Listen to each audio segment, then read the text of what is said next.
Good evening, everybody. Thanks for joining me. This is show number 50. It's exciting. I'm also starting actually kind of on time, which is a little weird. So tonight we are trying an experiment. Amanda is not home. She's at a rehearsal. She got cast in a show, which is pretty exciting. Beauty and the Beast. If you didn't watch her show the other night, she's going to be playing Mrs. Potts in a production here in Simi Valley later this summer. So rehearsal started tonight. That's where she is. Normally, she's the Lily handler during my show, and she helps keep Lily calm and keeps her from, for the most part, keeps her from barking.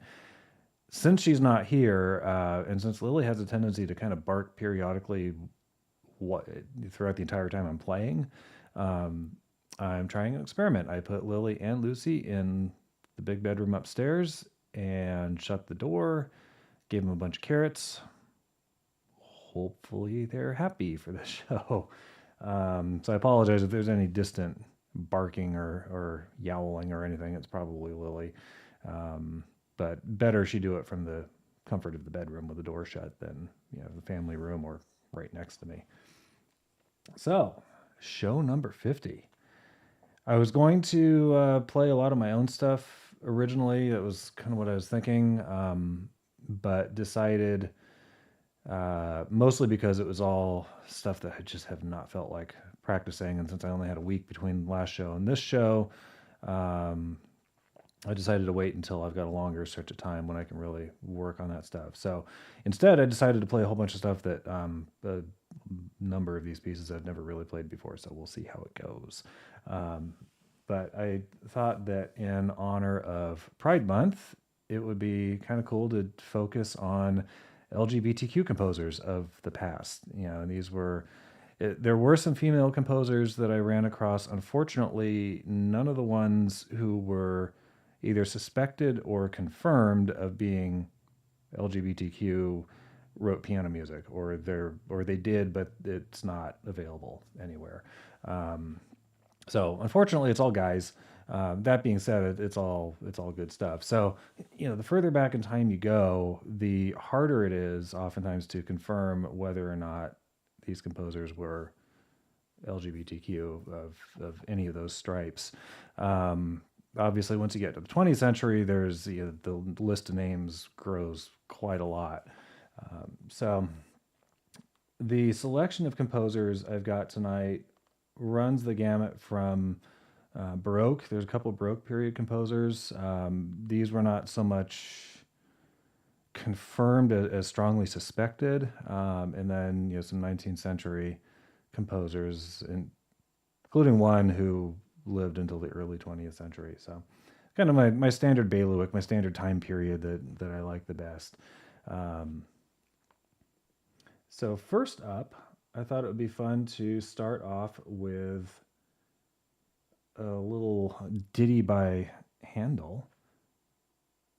He was, I was a little bit surprised that his name was on this list. He, like I said, he was suspected of being not straight, perhaps bi, queer, perhaps. He and the next composer, Arcangelo Corelli, moved in some societal circles that were known to be very sexually fluid. So, and I don't know. I don't think Handel ever married anybody. I don't believe Corelli did either. That's kind of a hallmark of all of these composers.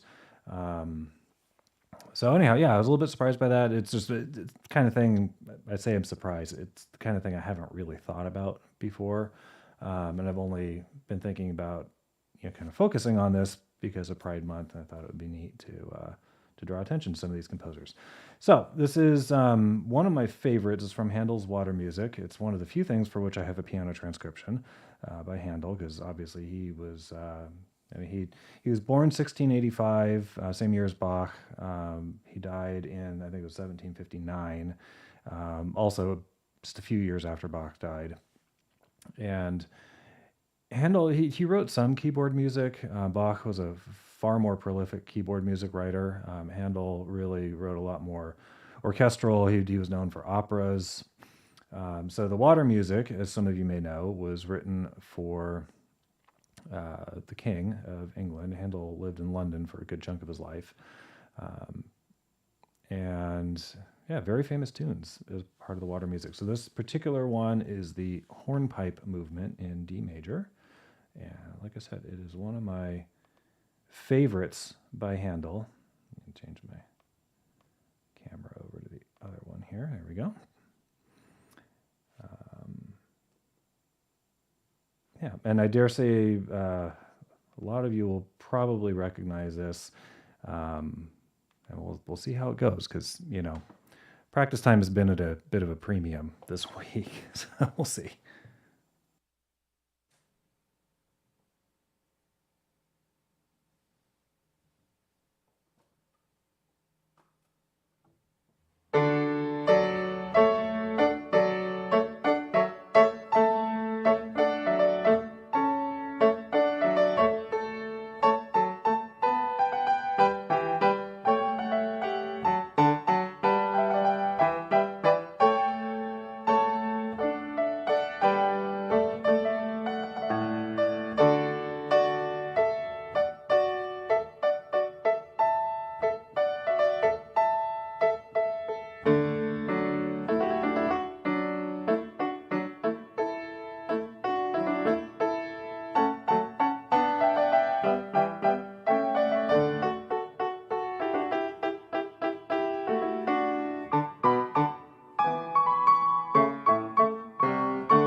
All right.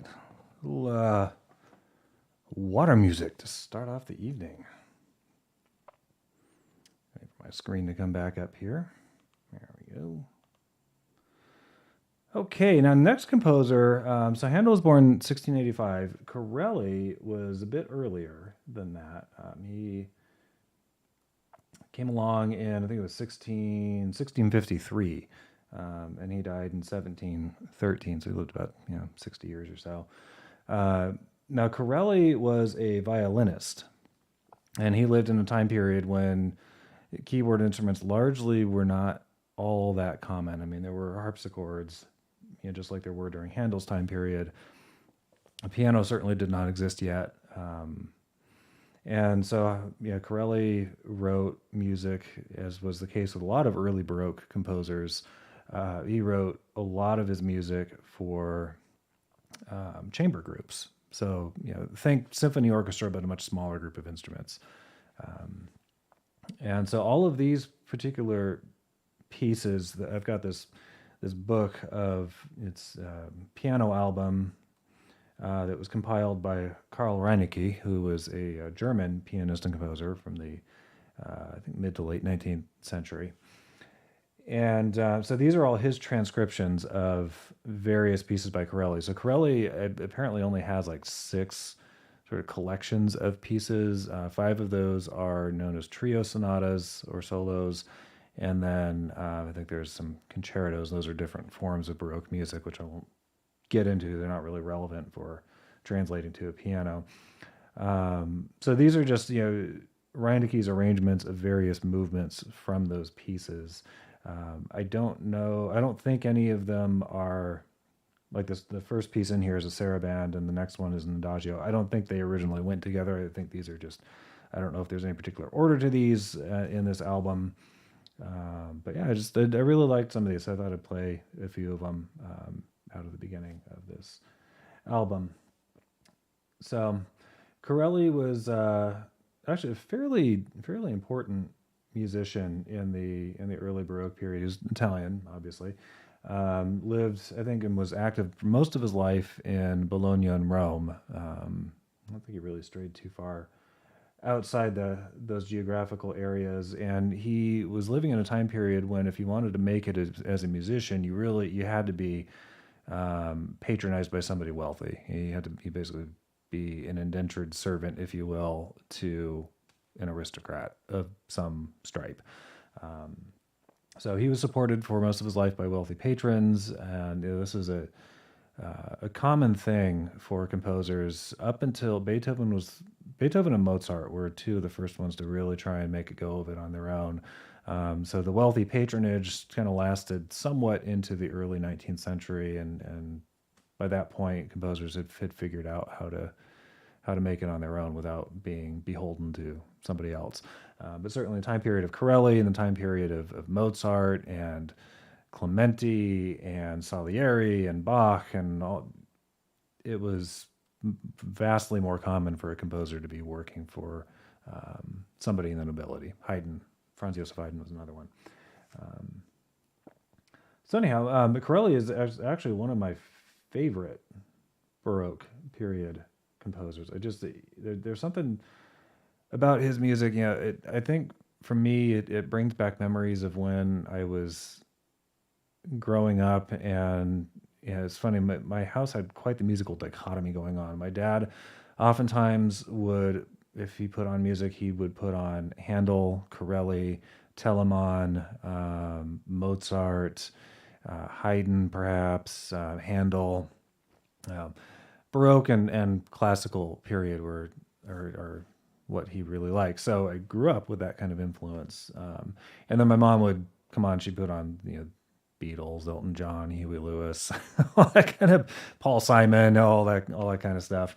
But I strongly associate Corelli's music with being home, being with my family. That's just kind of a warm fuzzy feeling that I typically get from his stuff. So these arrangements are all pretty much new to me. I've never really attempted any of these before, like yesterday. So it'll be interesting to see how these go. They're not overly difficult, otherwise I wouldn't be trying them tonight. But yeah, just stuff I really enjoy, so I thought I would share it.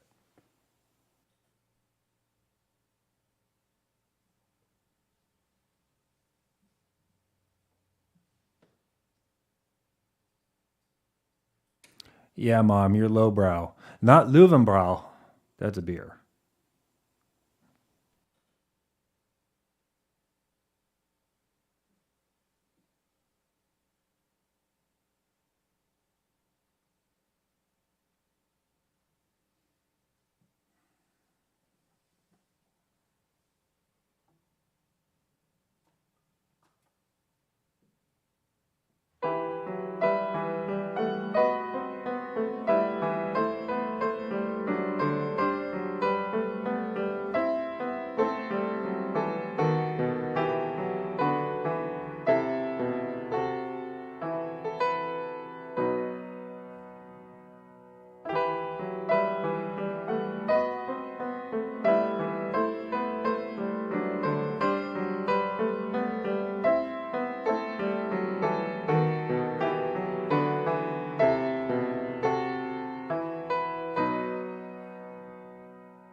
Now, Pam. Happy 50th, not for another 3 years. Just saying. All right, so that was Saraband by Corelli. I think these don't really have titles. I think I'll play a few of them. Probably won't really announce what they are in between because I don't know which larger sets of pieces they're from. Unfortunately, this doesn't say, and I don't know his music off the cuff well enough to tell you that. So I'll just go ahead and play a few. This next one's called Adagio, which means Italian for slow. These guys were not inventive with their titles.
Okay, for those of you who might ever wonder what it sounds like when I'm sight reading something that's not overly challenging, that last one I just played, I hadn't actually played that before this show. I just kind of launched into it without really paying attention to what it was and the fact that I hadn't looked at it before, and well, not too bad. So anyhow, there's a selection, a few pieces by Corelli. There's like, I think 50 or 60 pages in this book, so obviously I'm not going to play anywhere near. It'd be a whole show all by itself to play through this entire book. Probably should have gone through though to see if there were any at least that were familiar to me, because none of those ones sound overly familiar. Let's see. He used a prelude, minuet, saraband, a lot of the same titles used over and over again. So unfortunately, going off the title alone, don't really know.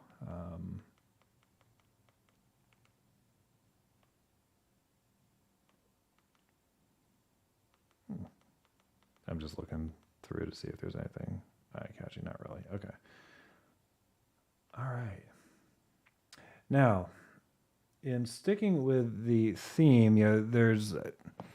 So I found names of a few composers. Jean-Baptiste Lully was another LGBTQ composer from the 18th century. I didn't find any mention of anybody who was from the... I said 18th century. I meant, 18th. That's 1700s.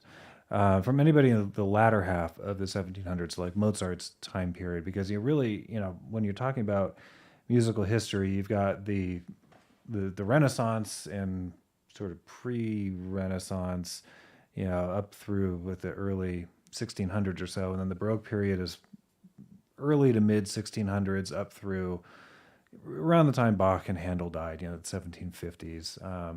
Although even then, music was starting to push more towards the classical style. And if you listen to enough of it, there are very, very obvious stylistic differences between music composed in the 1600s and early 1700s versus what was composed in the late 1700s versus what was composed in the early 19th century versus the late 19th century versus, the 20th century is where it all kind of started to fall apart and people started writing stuff that sounded very unpleasant to listen to because all the pleasant stuff had been written.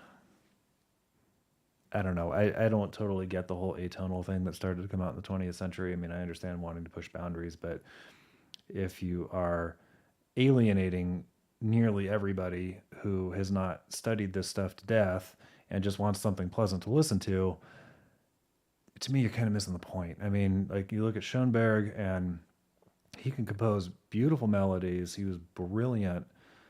But I'm sorry, the 12-tone scale, where the whole idea behind it is that there's 12 notes in a scale, in a Western music scale. 1, 2, 3, 4, 5, 6, 7, 8, 9, 10, 11, 12, and then comprising that octave. And with the 12-tone system, you are supposed to play each note, let's say for simplicity's sake, play it once before you can repeat it. So you have to play every note, all 12 notes, once each before you can repeat any of them. And obviously, it got more complex than that because there's not a whole lot you could do if you're only playing one note at a time. But it just resulted in stuff that just was not fun to listen to. And avant-garde music got even further away from listenability. It really, for the most people, was not terribly accessible. So, I studied it in school. I can appreciate, within its own sort of box. Yeah, this is brilliant. Do I want to listen to it? So anyhow, all right. That was a bit of a tangent. As far as researching LGBTQ composers, I didn't really find anybody from the latter half of the 18th century. Really, that period from like 1740-ish to 1800, 1805, maybe pushing it into 1810 a bit. That real solid classical music time period, the stuff that sounds like Mozart, early Beethoven, Haydn, Clementi, and a bunch of other composers. Not really much from that time period for this show's theme. So, moving on a little bit later to the 19th century, and this is where pretty much the rest of this stuff is.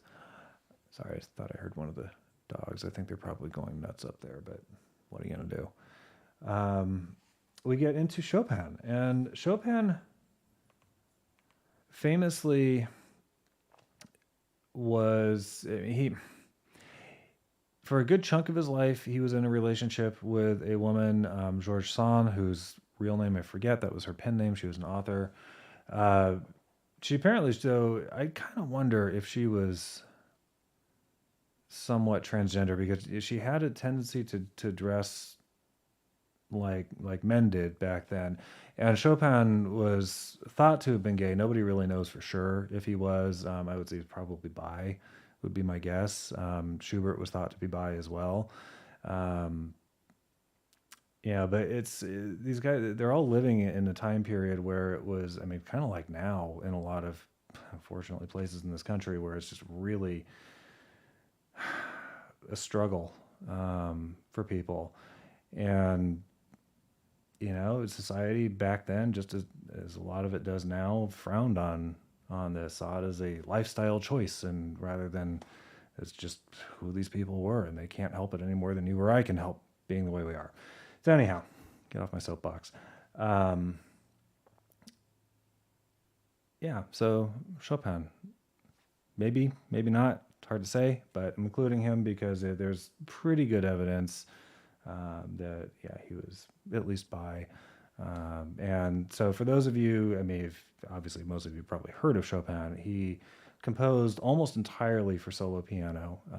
It was really, he had tuberculosis for a good chunk of his life, and that's what ended his life at the age of 39. He was born in 1810, died in 1849, and it's really sad because he was just starting to branch out from solo piano around the time of his death. In his early life, when I think he was a teenager, he wrote a couple of piano concertos, which are some really pretty tunes. They're really showpieces for what he could do on piano. There's not a lot of real interplay between piano and orchestra. The orchestra is sort of there as to be the foil for the piano, but his piano concertos are really all about the piano, versus Beethoven or Mozart or Brahms, where Rachmaninoff, it was a much more equal footing, the way they used all the instruments. So anyhow, he had written that, and he had written a cello sonata not long before his death. But most everything else he wrote a few songs for voice and piano. But most everything he wrote was for solo piano. So, in honor of Frédéric Chopin, I would play one of his nocturnes. This is the second published nocturne that he wrote. It's out of Opus 9. Opus 9 was a set of 3 nocturnes. This is the middle one. And I say second published one because he wrote a number of other pieces titled Nocturne that were not published or were published posthumously. He has Opus 70 something, but they were actually written prior to this one. It's one of those things that got shoved in a drawer, not discovered till after he died, sort of thing. So, anyhow, this is Nocturne in E flat, Opus 9, number 2 by Frédéric Chopin.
I love that one.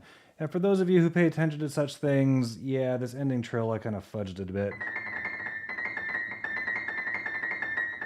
I've never been able to keep up that pattern. So this, it's a lot easier, and it played at speed, it kind of sounds the same. So that's what I went with. Kind of reminds me of, oh shoot, I forgot the guy's name. I had it, I was right there.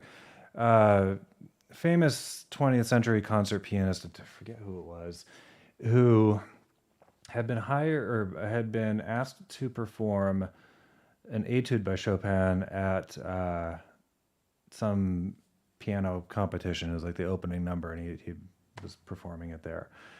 And he hadn't really practiced it, and he was a phenomenal pianist. So even his bad performance was vastly better than anything I would ever do with that particular piece. Yeah, it was kind of interesting because he was talking. This was like a YouTube video I saw at some point, and he was talking about his performance of it at that event, and he said, "Yeah, I had this or whatever, something like that, and then the bass line and the top line, the treble line is coming down the keyboard."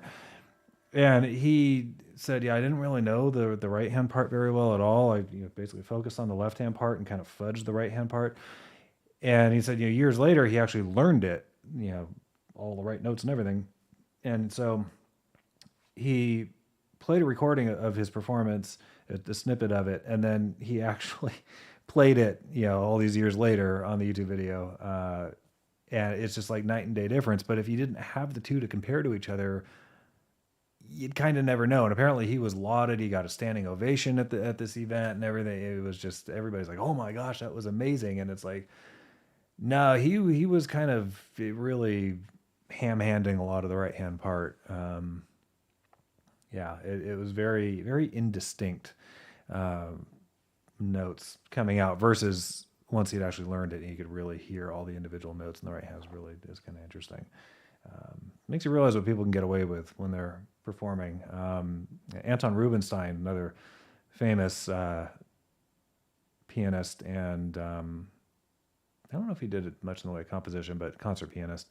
And he had memory issues later in his life, and he was famously performing, I think, a sonata by Beethoven, and forgot the music halfway through, and just improvised, made stuff up until he kind of found his way out of that particular portion of the piece. And apparently, the audience was none the wiser. Love those kind of stories. It reminds me that all these folks are human too. All right, so I have a tendency to play, if I've selected a number of pieces by various different composers, play everything by one composer and everything by the next, and everything by the next. Tonight, I'm flipping it around a bit with these next few, just for programmatic reasons. So the remaining composers whose pieces I've selected are Tchaikovsky, there's actually several, Samuel Barber,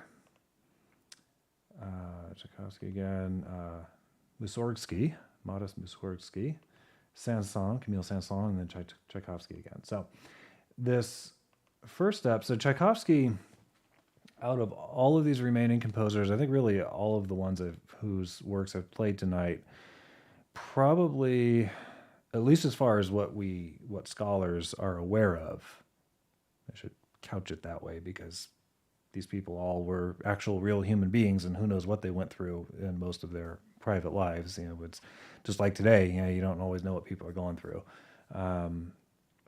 But as far as anybody can tell from research, Tchaikovsky probably struggled the most with his homosexuality. He lived in a time period, and I think it might still be the case, where it is illegal, or it was illegal in Russia to be a gay man. You were just not allowed by law. Of course, people were anyway. Law's not going to stop that kind of thing. So he had depression. He had a lot of issues, and So I think the pieces I've selected tonight are maybe reflective of that in a broader sense, not necessarily at the exact time period that he wrote them, but in a broader sense throughout his life. Yeah, I think that was the case, and he really had a lot of emotional struggle. And for instance, he died thinking that Swan Lake was an abject failure, and now it's one of the most popular ballets ever written. Yeah, so it's kind of by the same token. Georges Bizet died just before the premiere of his opera Carmen, and so he never got to see the absolute smashing worldwide historical success of that opera, and the fact that it's still performed all the time today. Anyhow, all right. So this particular piece by Tchaikovsky is called Aveu Passione, which I am probably horribly mispronouncing, but it means passionate farewell, I believe. Like a lot of Russian composers of the 19th century, French was the language of culture and refinement, even in Russia. French was the language you spoke if you wanted to be thought of as culturally refined, for lack of a better word. So it's not uncommon to see French titles used for pieces by Russian composers. French was the language of the court in the 19th century.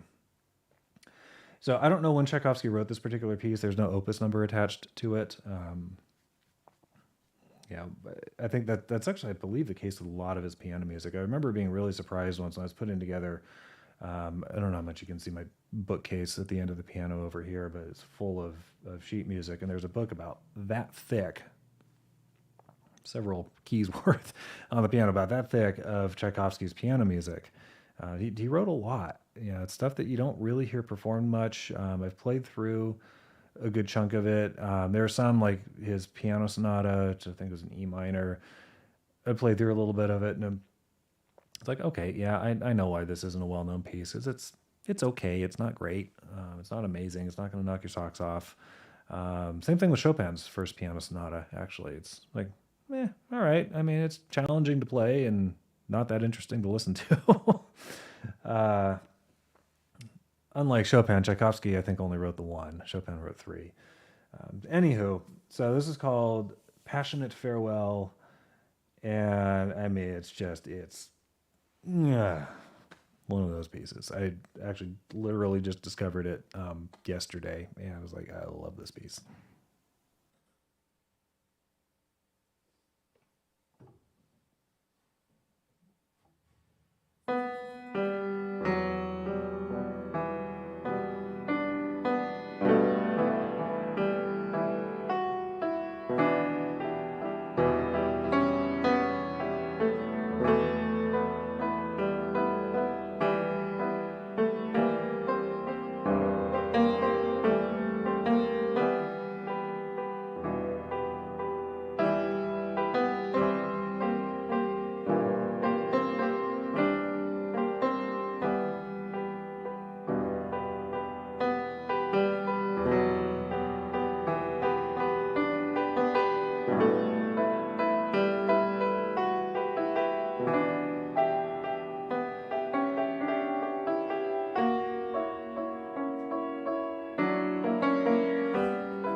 Isn't that incredible? God. The amount of emotion packed into 3 pages there is just, whoa. Just amazing.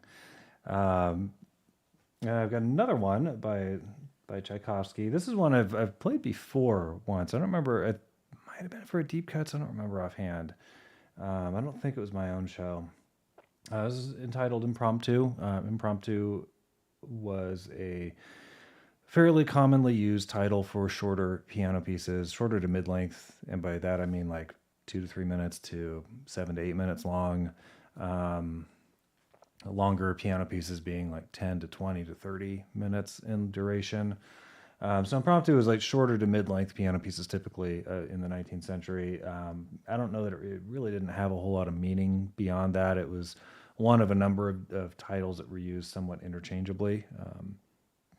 So this particular piece, this was written in 1889, so composed the same year this piano was built, and considering the fact that this piano was finished in February of 1889, this piano probably existed when this piece was written. I don't know when during the year Tchaikovsky composed it, but obviously the probability that he wrote it sometime after February is much higher than the probability of composing it in January or February. And if you want to know more about probability, ask Hunter, because I haven't got a freaking clue. So this is Impromptu. It's an A-flat major by Tchaikovsky.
A nice example, too, of what was commonly called salon music back in the day.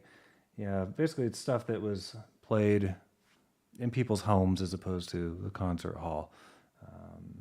They have a very, very different styles, really, if you intended something for the concert hall versus if you intended it to be a more informal type setting. Typesetting. Or typesetting. Anyway. I don't know. I thought there might have been a joke there, but not really. Not exactly a font of puns tonight. All right, so next composer on my program of LGBTQ composers tonight, Samuel Barber. He was a 20th century composer. He wrote some piano music. He's one of the composers for the most part. His stuff, I actually looked at some of his piano music for the show. I don't really like most of what he wrote. He very much was tending towards the more atonal type music. It just doesn't appeal to me. It's not my thing. Except for this one, Adagio for Strings, which obviously this is a transcription of. So he wrote, this is Opus 11, so a relatively early composition for him, and he wrote a choral version, a cappella choral version, using the Latin liturgical text of Agnus Dei that he set to the exact same. I don't think he changed any of the notes in this piece, but he set the Agnus Dei to it, and holy cow! I strongly encourage anybody who hasn't heard Adagio for Strings, listen to the orchestral version. It is incredible. Doubly so if you've never heard the vocal version. It is just mind-blowing, just phenomenal. It's yeah, knock your socks off, kind of amazing. Unfortunately, it loses a bit in the piano translation, but considering that I cannot simultaneously sing a whole bunch of different voice parts, even putting aside the range, can't do it, obviously.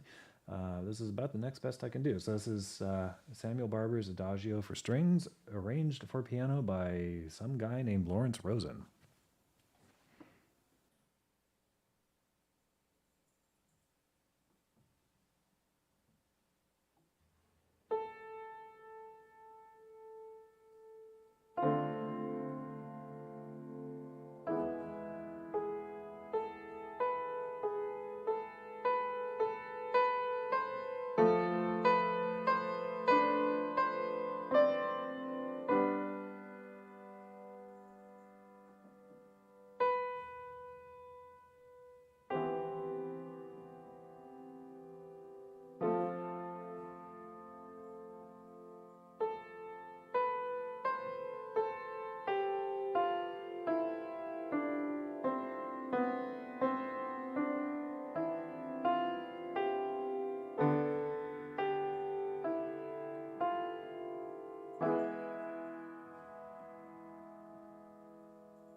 It's rare that I can say I played any particular given notes exactly the way I wanted to. The end of that, I like nailed it. That was exactly how I wanted to do it.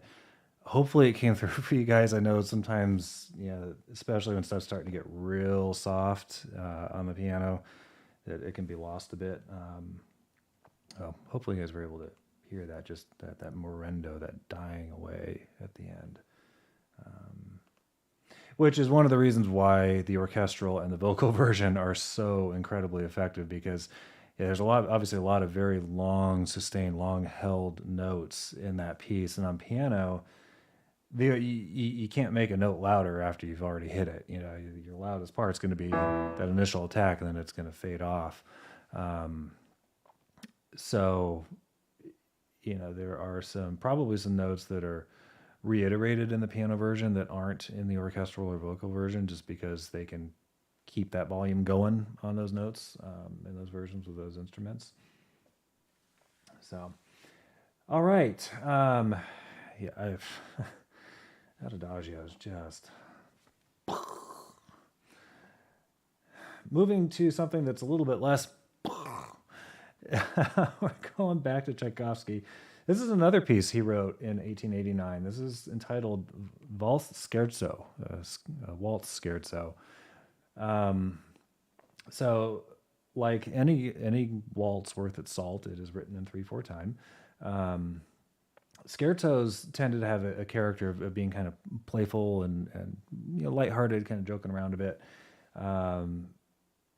Usually, most composers, they either wrote a waltz or a scherzo. They didn't. It got to be a little more common towards the end of the 19th century to combine stuff like this. You take. Well, thank you, Nicole. I just saw your comment down there. Anyhow, to take characteristics of two different types of pieces and mush them together. So this is another one I just kind of learned yesterday. So hopefully I'll play it okay. Practicing has been going all right. Especially, there's a fair bit of repetition, so once I've kind of played through the principal parts once, hopefully it'll be okay. It's kind of just a fun little piece, and as with the previous piece I played by Tchaikovsky, the Impromptu, this is also written the same year this piano was built, so it's just like, holy smokes, this piano existed when Tchaikovsky was alive and working on this piece of music. I don't think that, that's a good point, actually. So the Impromptu and this piece, the Waltz Scherzo, written 1889, that was 4 years before Tchaikovsky died. He passed away in 1893. So even though these don't have opus numbers attached to them, they're fairly late compositions. So here we go.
fun little piece.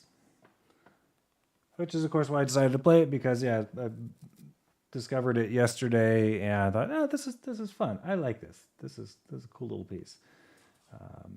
Now, for one I discovered today, we get into another Russian composer from same time period, similar time period, just actually no, a little bit earlier than Tchaikovsky. Modest Mussorgsky, who was apparently, unlike some of these other guys who were perhaps, I don't want to say discreet, but a bit more in the closet, Mussorgsky wasn't. And apparently his first name was short for but the Russian version of Modestus, which in Latin means, as one might expect, restrained, modest. And Mussorgsky was none of those things. Very much a misnomer for him. He was quite flamboyant from all reports. And yeah, I think he liked his socializing. He liked to drink a lot, which is sadly what killed him. Was he was an alcoholic and guy drank himself to death. But he wrote some pretty amazing music in his relatively short life. I think he was like 41 or 42 when he died. So as I said, this one I literally discovered this one today. I was like, oh, let's look and see what Mussorgsky's got. Oh, let's open up this one called Reverie and see what it's all about. And I was like, oh my god, I really like this one. Mussorgsky was well known for doing kind of odd things harmonically. You'll hear, especially I think in this piece, that this is a good example of some chord changes where I'm like looking at him going, I'm sure that there's not a C flat in this chord somewhere. This is like an A flat major chord. It's not that, because that would make more sense. But no, it's this. So you might hear some unexpected chord changes like that, which is I think one of the things that makes this piece pretty cool. So this is called Reverie. Apparently it's on a theme by a guy named Loganoff. I just noticed that bit at the start of this. So the theme by Loganoff is, but I play it in time here.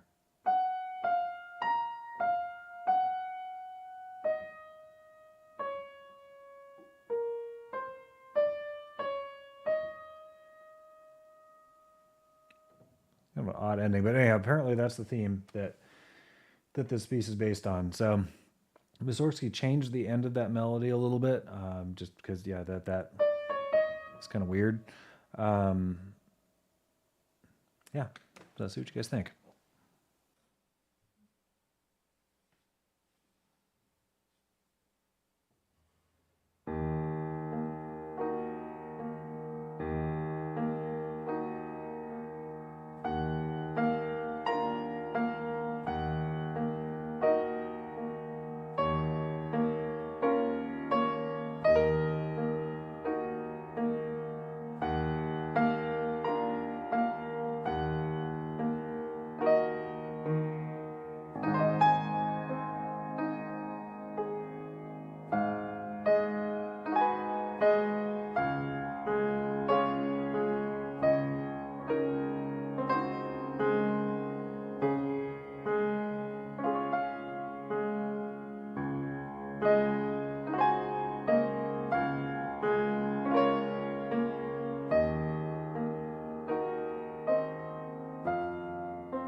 You really like that one. Like I said, some odd things harmonically in it, especially the ending. I mean, you've been in E flat minor this whole time, and all of a sudden, whoa, we're in A flat major on the ending chord. Yeah, I really, really like that one. So that's titled Reverie by Mussorgsky. Not one I played before today. Didn't even know it existed. Excuse me, really. Okay, a couple more pieces here. This one is by Camille Saint-Saëns, who is also, I think it's pretty much confirmed that he was gay. And I don't really know a lot about the guy, about his life. I don't know if he had a partner or not. You know, obviously, again, depending on the societal circles in which you moved, being gay back then, as in many areas now, is a difficult thing. And Saint-Saëns was what I do know about him, at least as a musician, he was very straight-laced, and he was very traditional, and just almost to a fault. You know, he was often thought of as not having much of a sense of humor, I think. And so this piece I'm playing of his is actually not originally for piano, but he wrote it as a way to try and prove that he could be more lighthearted if he wanted to be. And he then, once he finished his composition, promptly forbade any of the movements aside from, might have been this one, aside from one of them, to ever be performed ever again, which is ridiculous because Carnival of the Animals is one of his best known compositions nowadays, and it's brilliant. So this is Oh, Saint-Saëns wrote the first movie score. That wouldn't surprise me. I mean, he died in 1921, I want to say. So yeah, he certainly would have been around. Would have been around when the first movies were being made. Um, so anyhow, so yeah, Saint-Saëns didn't like a lot of the more progressive, more emotional composers. He was very much stuck in earlier styles. The one thing that really, little factoid that really blew my mind about Camille Saint-Saëns was that he was one. I think he was the first performer because he was a virtuoso pianist in addition to being a composer. Um, I think he was the first guy to perform all 32 of Beethoven's published piano sonatas as part of one concert cycle from memory. Prior to that, nobody had ever done that before. I don't think even Beethoven had done that. I mean, certainly not because by the time he wrote his last sonatas, he was deaf and wasn't performing anymore. Um, so yeah, Saint-Saëns was the first one to come along and show off his memory ability, which is just phenomenal. I mean, even thinking about memorizing one of Beethoven's sonatas, his Beethoven's shortest sonatas take 10, 12, 15 minutes to play through, and that's just one piece. His 29th sonata is like 40 or 45 minutes long. So memorizing all 32 of these and playing them in one concert cycle, which means you got them locked and loaded all at once like that, is just incredible. And certainly other performers have done it since then, and it's now standard concert practice for a pianist, excuse me, for a soloist if they're playing with an orchestra to have their part memorized. So it's standard concert practice for the orchestral players to have music in front of them, changing pages and whatnot. But if you are the soloist, then you have your part memorized. Um, so Saint-Saëns was one of the first ones to come along and do that with solo piano music. All right, so this is the selection for tonight is The Swan from Carnival of the Animals, and I played it okay earlier today. I have not looked at it in a really long time. Today was the first day I'm like, hey, I should play this one. So yeah, we'll see how it goes. Uh-huh.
Kind of sucks when you really have to cough right at the end there.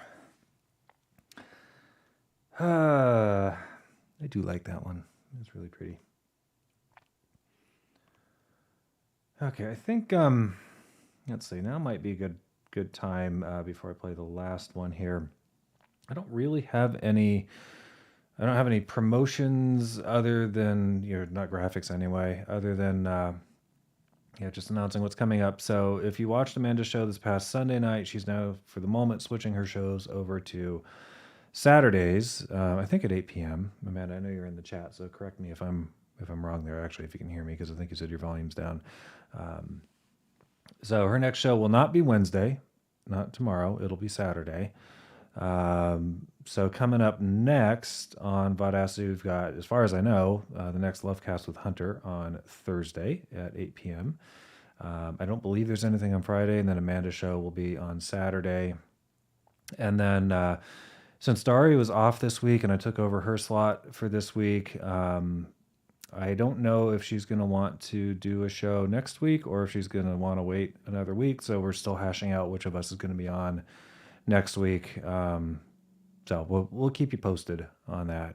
Definitely hit like and subscribe and all that good stuff if you haven't before, so you get the notifications as to who's on. The Gaming with Dari would be Dari's show. So we'll figure out who's going to be on next week. I might be. It might be Dari. We'll see. All right. So this last selection, and this is one by Tchaikovsky again. This is not a piano piece. This was his final symphony, the last movement of his final symphony. And it's kind of a sort of a romanticized story that has grown up around it, because it's well known that Tchaikovsky struggled with homosexuality, not being accepted by society, all that. And he also battled depression. So he had a lot of ups and downs in his life. Apparently, this symphony was written on something of an emotional upswing for him. He was actually in pretty good spirits. He recognized, rather than so many of us who kind of disparage, disparage our own compositions. It's just a kind of okay. It's not that great. He was like, no, this is really good. I'm really proud of this piece.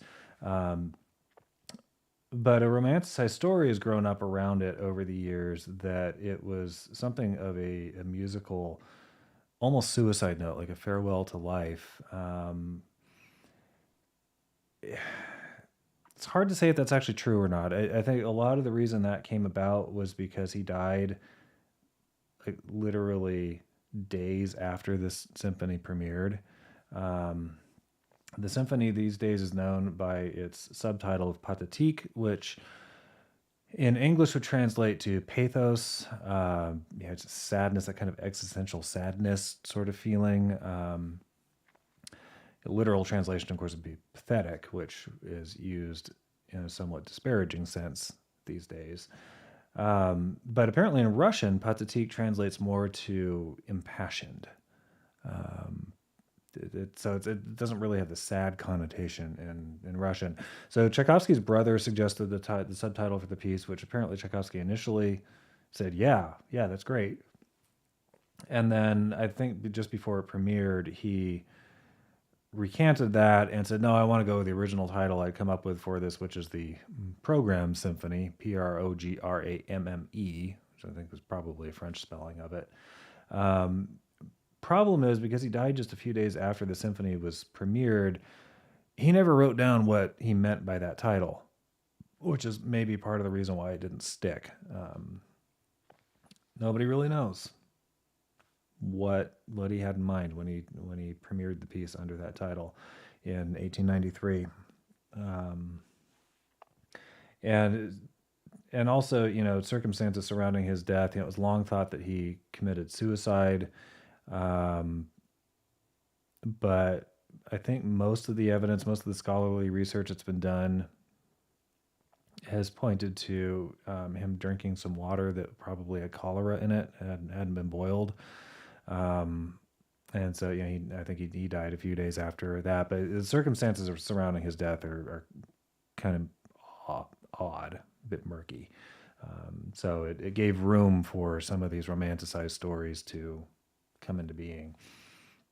All that being said, a lot of the reason why I chose this piece is because I feel like it's reflective. I mean, of course, I can't personally identify with this at all because I am a straight white guy. But based on what I've heard listening to friends who are LGBTQ, across that whole spectrum, trans, I don't know. I feel like that this piece captures some of that anguish. And it's one of those things where there's a part of me that's like, I really wish I could write something that's just this, ugh. But at the same time,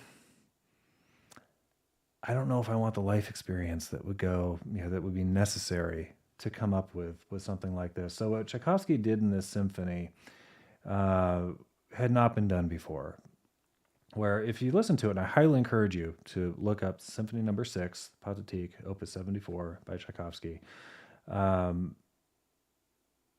The first three movements are kind of normal symphony movements. I mean, they explore a range of emotions, but they're put together kind of like a normal symphony.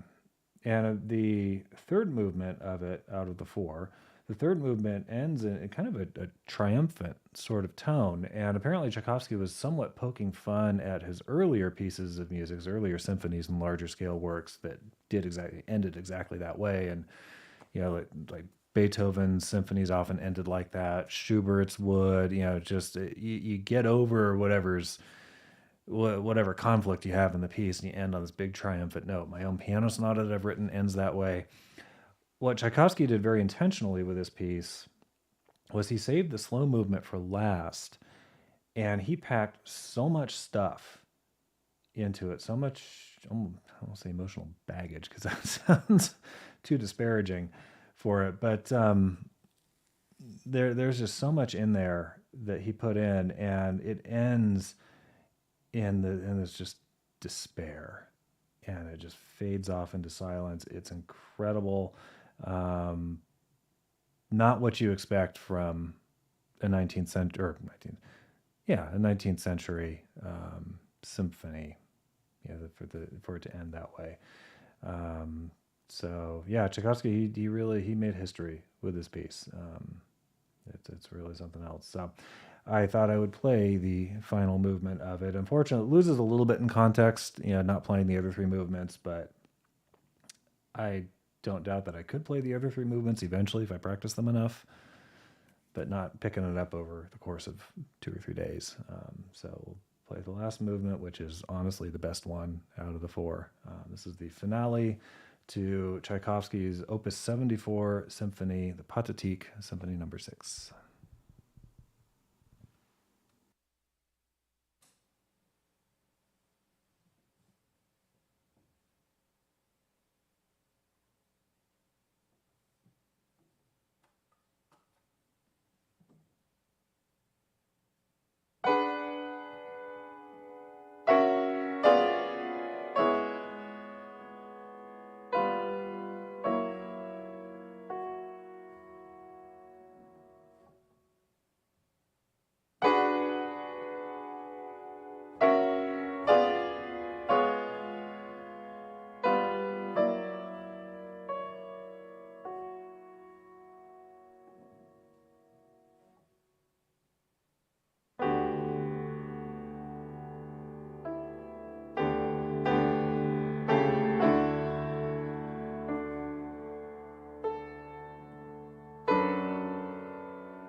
All right. Hope you guys liked that.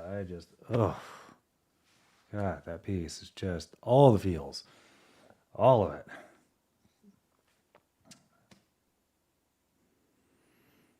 Yeah. All right. Well, I think Amanda's not home yet. The dogs, I don't know if you guys, hopefully you can't hear them. They've been scratching at the door up there. I think maybe next week, if I'm on next week or whenever I'm on next, if I have to lock them up in the room, I might try and put something in front of the door so they can't scratch at it. Lucy does not like closed doors. I actually kind of doubt that Lily's been the one making most of the noise. It's probably Lucy, because she goes slightly bonkers when doors are shut, and she's never handled it very well for some reason. No, thank you, Emily. I just saw your comment in the chat there. So I think I might do a little improv here because I didn't do one last week. I am going to refer to my little cheat sheet because I like keeping track of this kind of stuff. Where to go? There it is. Which keys? Because one of my little goals in life is to do improvs in every key, which I mean really is 1, 2, 3, 4, 5. There's only 6 out of 24. There's only 6 that I haven't done yet.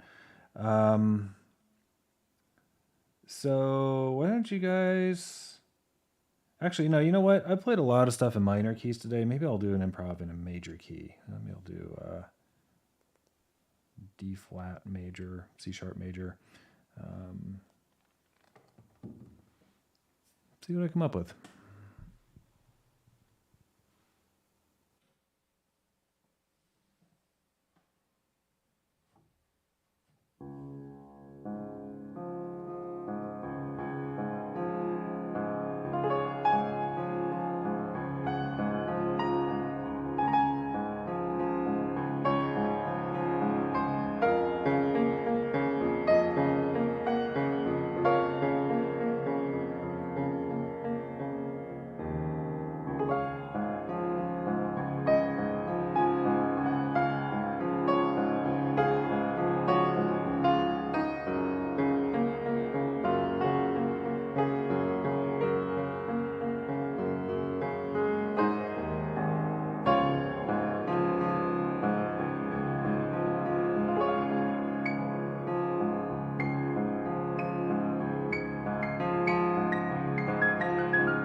got part way into that and was like, the hell did I do at the beginning of this? I need to make this cohesive. I don't remember. It's the joys of improv. Never know what you're going to get. Oh, thank you, Mom. I'm glad you guys like that. I certainly like doing them. All right, so I think that'll do it for tonight. I've got dogs to go extricate from the room. I sure as hell hope they didn't defecate everywhere up there. I know that I can hear anxious doggy noises, whimpers and stuff, so I better go yank them out of there. Open the door and let them run free. And Amanda should be home soon too, so that'll be nice. I have not seen. She had to leave. She had school today, and the kids did a show after school, so she didn't leave. She left here at, I don't know, like 8:15, somewhere in there this morning, and she didn't leave school until about 7:30 tonight, and then she went straight to rehearsal, and they should be done and home. She should be home momentarily, but yeah, and she gets to do it again tomorrow because she has school again tomorrow. The kids have the last show of the year tomorrow, and I can hear dogs scratching at my door. So yeah, once this week is done, then life will be a little easier. And anyhow, thank you guys for joining me tonight. I really appreciate you being here. It's always a lot of fun. I love seeing. I'm catching comments out of the corner of my eyes, obviously responding to them when I can, but I do see some of the stuff that you guys are writing. So thank you so much. And yeah, stay tuned for Hunter's Lovecast on Thursday, and then Amanda on Demanda on Saturday. And then possibly me again on Tuesday next week, or possibly Dari. We will figure that out. So until next time, good night.